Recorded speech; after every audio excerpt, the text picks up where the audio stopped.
Hello guys, welcome back again sa ating YouTube channel, The Action Man. Una sa lahat, mega love shoutout po sa lahat ng mga kakamping at sa mga hindi man mga kakamping.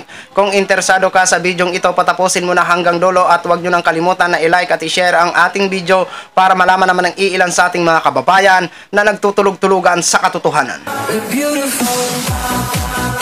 So muli naman nagbabalik ang nag-iisa nyong host na si The Action Man para magbigay ng komentaryo at reaction sa mga mainit ng issue ng bayan. So ito mga ka-action, mga kakamping, may gusto lang po ako na i-share sa inyo at ating pag-usapan po ito konti. Konting-konti lang. Yan po ang nakikita nyo ay isang belt ni dating President Duterte. Oo. Diyan po yan sa North Railway, mga ka-action. Ano po ba ang nangyari dito?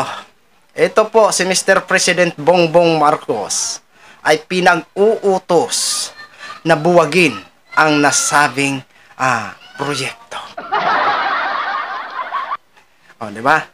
Itong build na yan ay pupunduhan sana ng mga China. Buti naman, mukhang uma-action kayata Mr. President Bongbong Marcos, ha? Palakpakan nga. Dapat sana ang mag-aano dyan, yung Japan. Oo. Kasi matitibay ang mga ano sila kung gumawa sila ng mga ganyan. Japan ang pinaka-the best. Yung mga China na yan, puro lang yan imitasyon.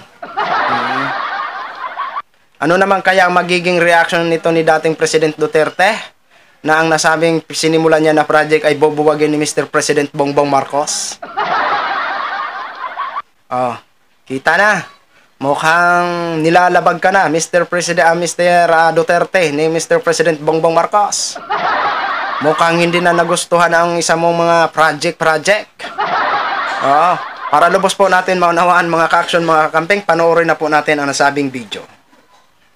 Ni Pangulong Ferdinand Marcos Jr. ang pagbuwag sa North Luzon Railways Corporation o North Rail, ang sangay ng pamahalaan na naatasan para magbantay sa Build Transportation Projects ng nakaraang Duterte administration. Ito ang mga transportation project na dapat sana ay popondohan ng China. Inilabas ni PBBM ang order 4 na taon matapos na ipag-utos ng Governance Commission for Government-Owned or Controlled Corporations and the activation ng North Rail. Nakasaad sa memo na pinirmahan ng Pangulo na hindi na umano cost-efficient ang North Rail at hindi na rin ito na ibibigay ang kinakailangang mga outcome ng proyekto na nakaatang sa mga ito.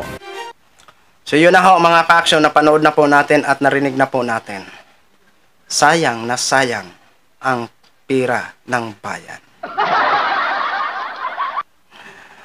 Milyon-milyon, hindi lang milyon ang ginastos dyan. Tapos ngayon, ipapabuwag na lang. Grabing pagsayang ng pera ng kaban ng bayan itong mga Duterte na to. Sabi ng mga commentator dyan sa nasabing video, agree ho sila sa ginawa ni Mr. President Bongbong Marcos. Well, ako din, agree din po ako na buwagin. At dapat hindi na ang China ang mag-ano dyan, magpundo. Dapat kung ipagpaano man yan ang nasabing North Railway, dapat Japan ang kanilang lapitan para gumawa or magpondo sa nasabing build project na yan. Kasi mga matibay ho sila gumawa.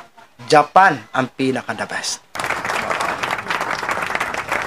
Ngayon, ano naman kayang pakiramdam ni Lolo Digong? Na ang isa sa mga project niya nung siya ay presidente ay bubuwagin na ni Mr. President Bongbong Marcos. Tila lumalala yata ang tensyon sang Marcos versus Duterte. Kaya yan ang ating aabangan.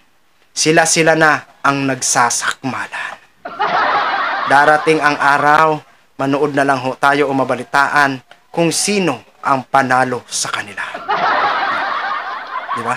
So yun lang ho mga ka-action, mga kakamping, no, share ko lang ho sa inyo. Maraming salamat po sa lahat nating mga viewers, Luzon, Visayas at Mindanao, all over the world. Ako po ang inyong lingkod, si The Action Man. Good evening everyone.